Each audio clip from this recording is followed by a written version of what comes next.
Israel kills enough of these sons of bitches that this is not a problem again. Whenever anyone suggests that Israel is willfully killing civilians, that is the most ignorant, bigoted, anti-Semitic bullshit ever said.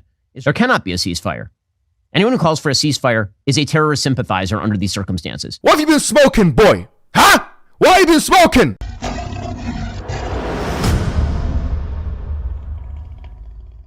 Assalamu alaikum wa rahmatullahi wa barakatuh. How are you guys doing? It's been a very volatile time because of the conflict, and it's been something which has really been, I'll be honest, infuriating me.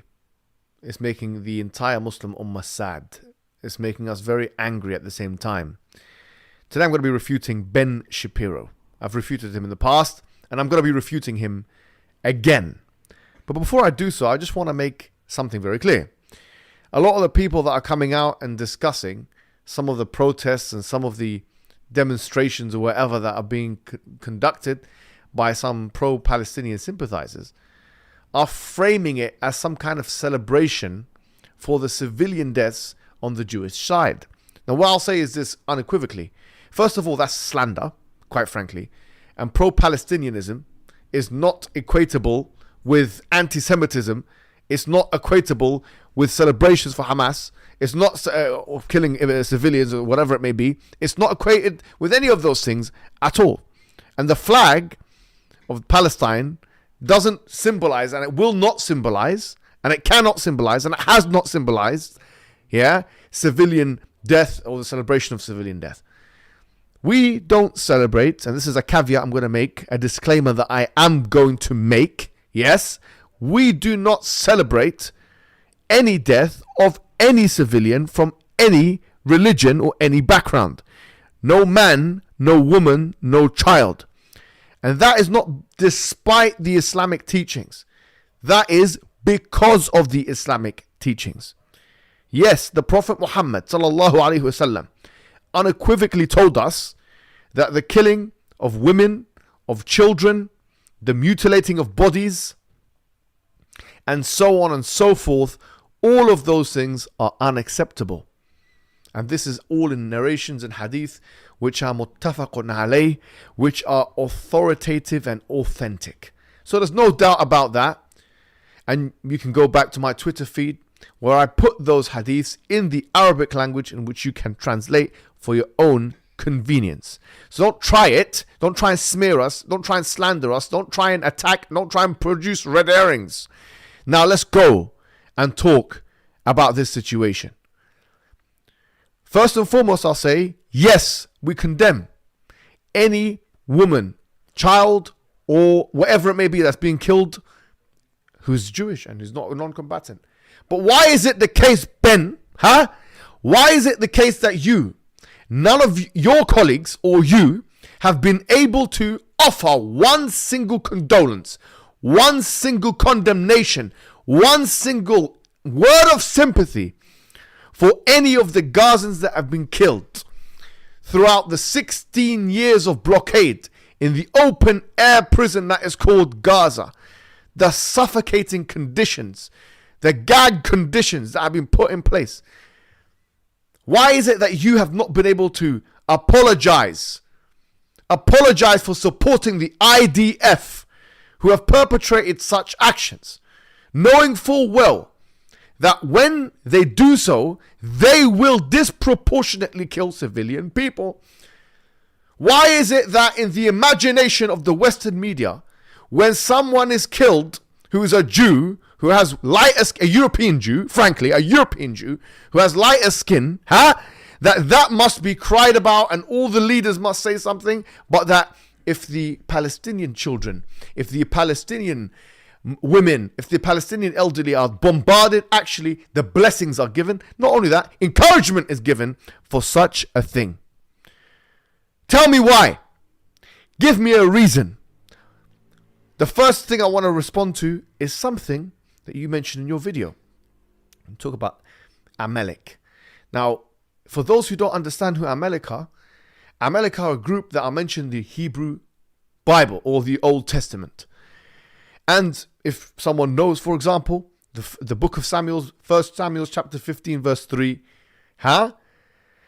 then we'll know that there is a genocidal prescription. Now, why is Ben Shapiro mentioning Amalek? Let's take a look at the video. It did not matter. Just as in the Bible describes Amalek as preying on the weak and the elderly. That this is what they do. As you can see here now, he's trying to preamble his discussion by talking about Amalek. Now, who are Amalek here? Is it Hamas or is it the Palestinians? This is my question, because you've kept it quite vague here. You've kept it quite vague here because if we look at the Old Testament, it says that go and kill the men, the women, the children, the oxen, the sheep, and even the ass. And even the ass. And I think you're an ass, a jackass. That's what you are. That's what you are. Because you're talking, as we'll see, you're crying with alligator tears. You're crying about the death of the civilians on the Jewish side. But not one word is spoken. Not one word is spoken about any of the suffering on the other side. We can't take you seriously. Let's take a look at what you say. You say 3 times, this is what evil looks like. Again, we all have to watch this. This is what evil looks like. It's what evil looks like. It's what evil looks like. It's what evil looks like. Okay, this is what evil looks like. I agree. If a child is killed, and this is a big if, by the way, in جاءكم فاسق بنبأ فتبينوا. These reports, the Quran says if someone comes to you with a news, if an evildoer comes to you, and you are the biggest evildoers, with the news, then you have to verify. A lot of the stuff that's coming out, we don't even know for sure if that's happening or not. But for the sake of argument, some of it we can say beyond reasonable doubt is happening and we condemn. No problem. Any person that's a non-combatant, woman, child, whatever, we condemn the killing of that person. Having said that, you said this is what evil looks like. You're saying that's what evil looks like, but when it comes to the images that you're seeing in Gaza, that's not what evil looks like. That's not what evil looks like. Let's take a look at Exhibit A.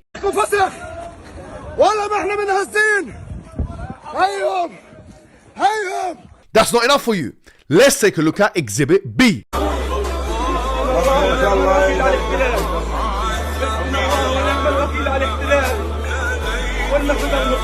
Statistically and objectively, if you look at all the operations that have been done, Operation Cast Lead, Operation Protective Edge, the 2021 operation, and then this operation, all of those operations in the 16 years that Gaza has been blockaded, how many Palestinians have died?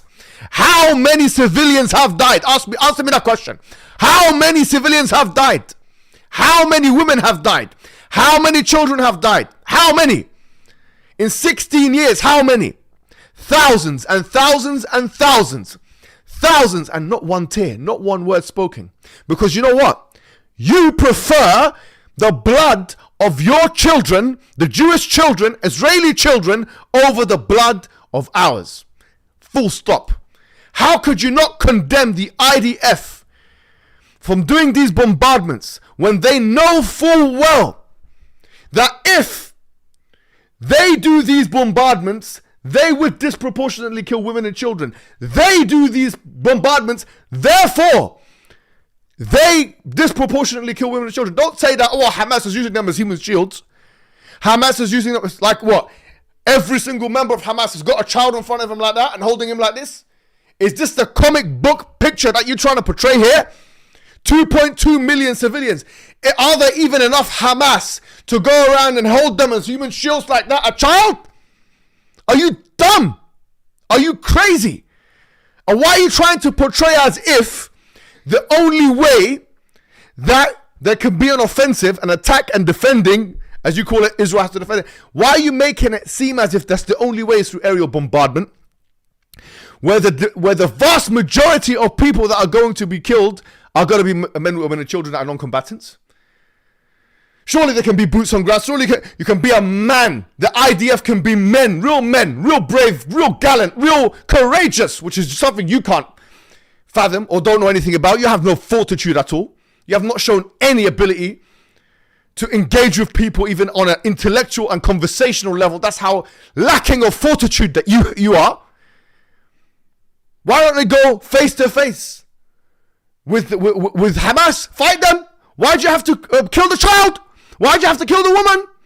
Oh, it's 100% collateral damage. And all of the generals that I've been seeing, I say, yeah, collateral damage. They've been asked by the Western media, collateral damage. It's going to be the worst thing. One of them says the worst thing since World War II.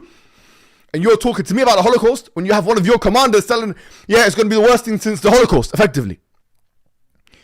And we're not talking about Hamas. We're talking about children here. We're talking about women here. We're talking about elderly people.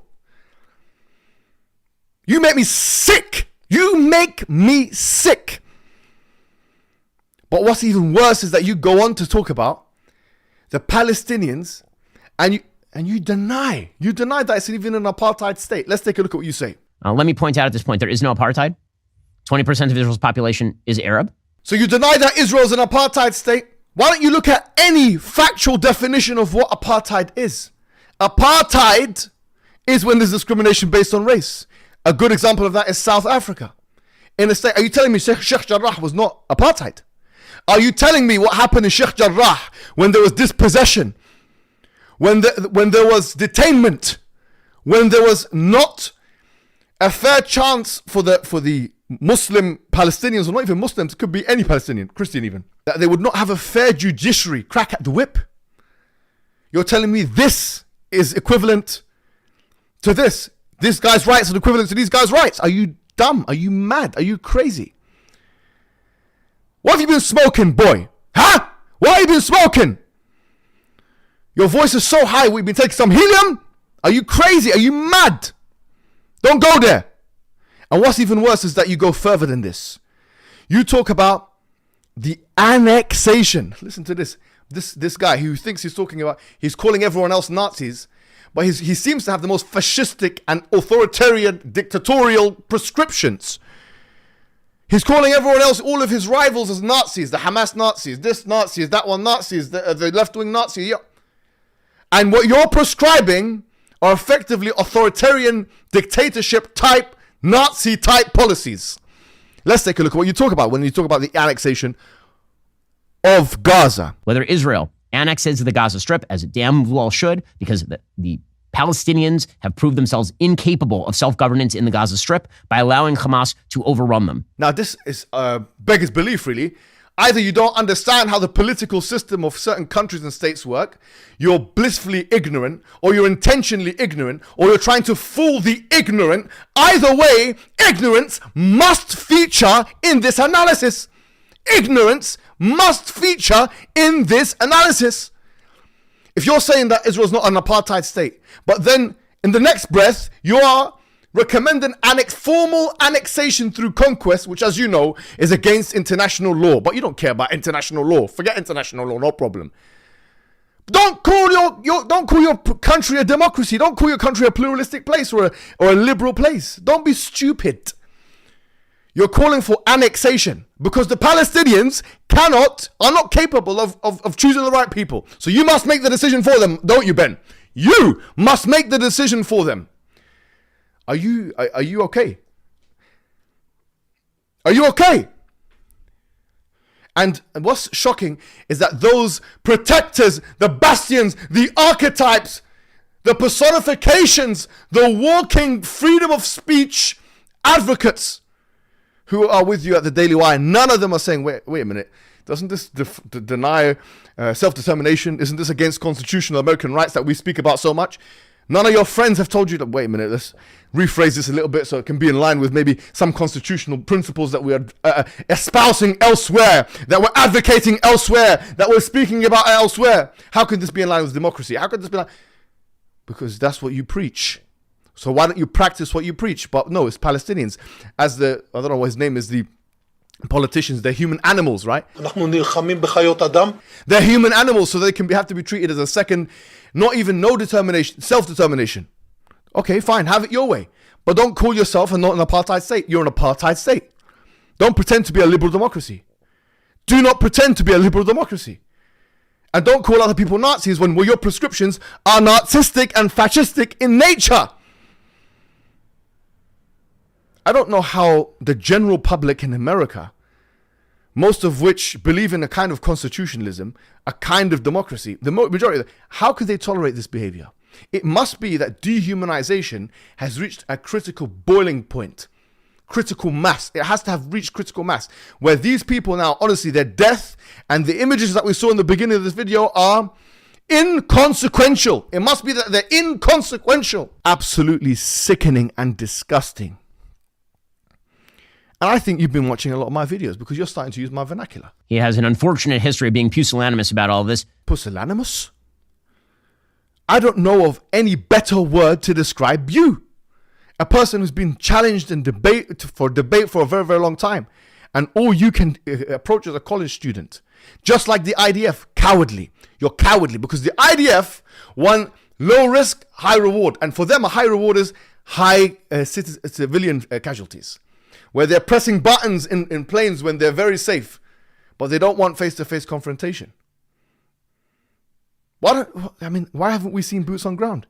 This is absolutely cowardly behavior. Why is there aerial bombardment which affects a majority of civilians? Why are you advocating this? You're a coward.